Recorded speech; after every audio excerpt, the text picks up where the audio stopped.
Halo semuanya, salam pendidikan. Pada video kali ini, kita akan membahas salah satu teori perkembangan paling berpengaruh di dunia pendidikan, yaitu tentu saja teori belajar kognitif menurut Jean Piaget, yang menjelaskan bagaimana manusia membangun pengetahuannya melalui tahapan perkembangan. Pernah nggak sih kamu melihat anak kecil memasukkan mainan ke dalam mulutnya, atau anak TK yang sedang bermain bentuk dan warna, atau juga murid SD yang sedang bingung caranya menghitung? Dan kenapa sih remaja tiba-tiba mulai berpikir secara abstrak? Mereka mempertanyakan hal-hal yang gak kelihatan. Semua itu bukanlah kebetulan. Ada pola, ada tahap, dan ada teori yang menjelaskan bagaimana cara berpikir manusia berubah seiring usia. Inilah teori perkembangan kognitif. Ini merupakan teori yang mengungkap bagaimana anak membangun pengetahuan dari nol hingga mampu berpikir seperti orang dewasa. Teori ini memiliki pengaruh yang sangat besar dalam dunia pendidikan modern. Ia lahir dari pemikiran seorang tokoh besar dalam dunia psikologi perkembangan. Ia adalah Jean Piaget, seorang psikolog asal Swiss yang meneliti bagaimana cara anak berpikir dan belajar. Ia menemukan bahwa perkembangan kognitif tidak terjadi secara tiba-tiba, tetapi melalui tahapan yang terstruktur dan berurutan. Teori belajar kognitif menurut Jean Piaget berfokus pada bagaimana manusia, khususnya anak-anak, membangun pengetahuan melalui interaksi dengan lingkungan. Piaget berpendapat bahwa belajar adalah proses aktif, bukan hanya sekadar menerima informasi dari guru saja. Anak-anak membangun informasi sendiri pengetahuannya melalui interaksi dengan lingkungan. Mereka mengamati, menyentuh, menggigit, mendengar, mencoba, bahkan gagal dan mencoba lagi. Dan dari situlah pengetahuan itu tumbuh. Tahap-tahap perkembangan teori kognitif menurut Jean Piaget diantaranya tahap sensori motor, tahap praoperasional, tahap operasional konkret, dan tahap operasional formal. Yang pertama, tahap sensori motor. Pada tahap ini, yaitu mulai sejak lahir sampai 2 tahun, anak belajar melalui gerak dan panca indera. Pada tahap ini, bayi belum mampu berpikir secara simbolik. Mereka memahami dunia hanya lewat melihat, menggenggam, meraba, mendengar, dan menghisap. Bayi awalnya hanya bergerak secara refleks, tetapi secara bertahap mulai mengulang tindakan yang menghasilkan kesenangan, misalnya menyentuhkan benda berulang kali atau menghisap jari tangannya. Kemudian anak mulai memahami bahwa benda yang tidak terlihat tetap ada. Ini adalah tonggak perkembangan utama.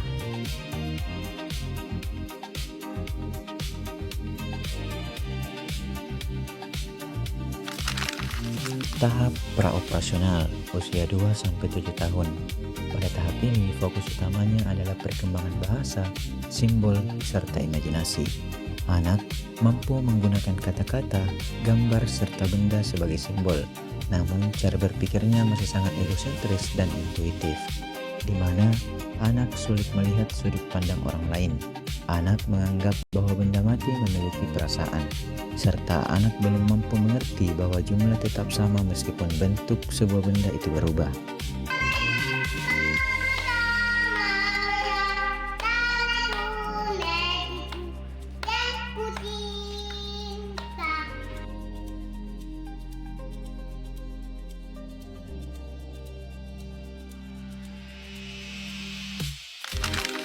Tahap operasional konkret, usia 7-11 tahun.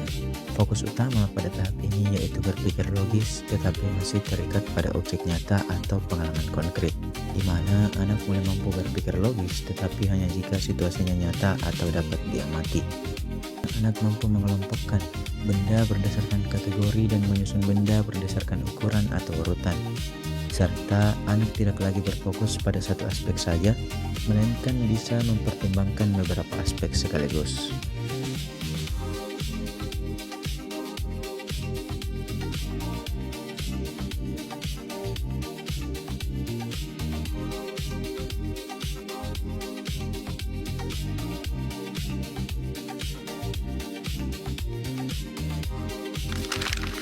Tahap operasional formal usia 12 tahun ke atas. Pada tahap ini, fokus utamanya adalah berpikir abstrak, hipotesis, serta ilmiah. Tahap ini ditandai dengan kemampuan anak remaja untuk berpikir secara abstrak, menyusun hipotesis, serta melakukan penalaran secara deduktif. Anak bisa memahami konsep seperti keadilan, moralitas, serta matematika tingkat tinggi, dan mampu membuat hipotesis serta menguji kemungkinan secara sistematis, mempertimbangkan berbagai kombinasi solusi secara struktur, serta sadar atas proses berpikirnya sendiri.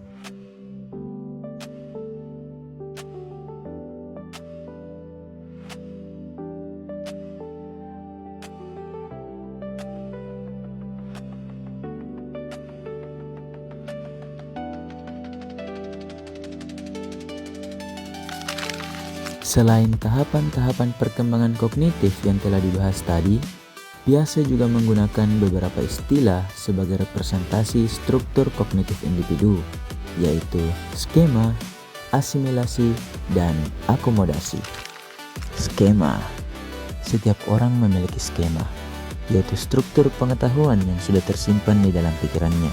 Misalnya, seorang mahasiswa memiliki skema bahwa belajar berarti membaca buku, karena sepengetahuannya, buku merupakan gudangnya ilmu pengetahuan. Ini adalah pemahaman yang terbentuk dari pengalaman selama bertahun-tahun duduk di bangku sekolah.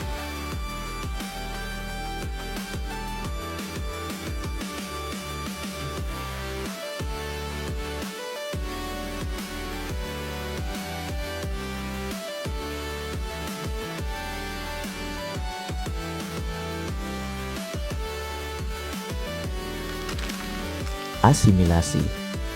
Asimilasi terjadi ketika seseorang menerima informasi baru, tetapi memasukkannya ke dalam skema lama tanpa mengubahnya sama sekali. Contohnya, ketika mahasiswa diperkenalkan dengan metode belajar melalui video edukasi, mereka bisa saja langsung memasukkan metode baru ini ke dalam skema lama dan beranggapan bahwa video edukasi hanyalah bentuk lain dari membaca. Skema lama tidak berubah, hanya menerima informasi baru.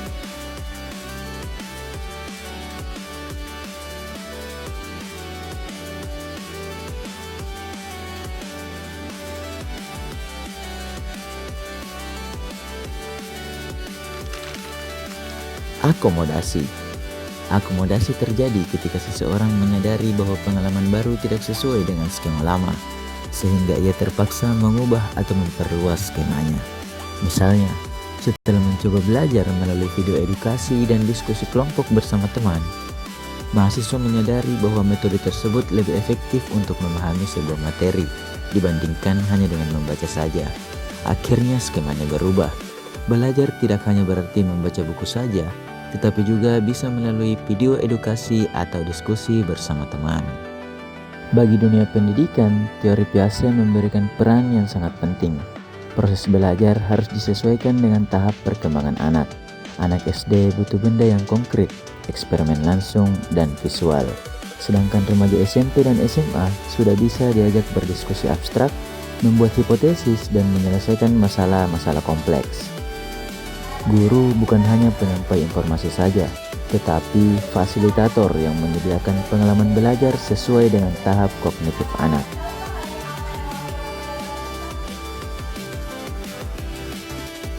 Nah, itulah tadi penjelasan singkat mengenai teori perkembangan kognitif menurut Jean Piaget. Semoga video ini dapat bermanfaat. Jangan lupa klik like dan subscribe. Sampai jumpa di video edukasi selanjutnya.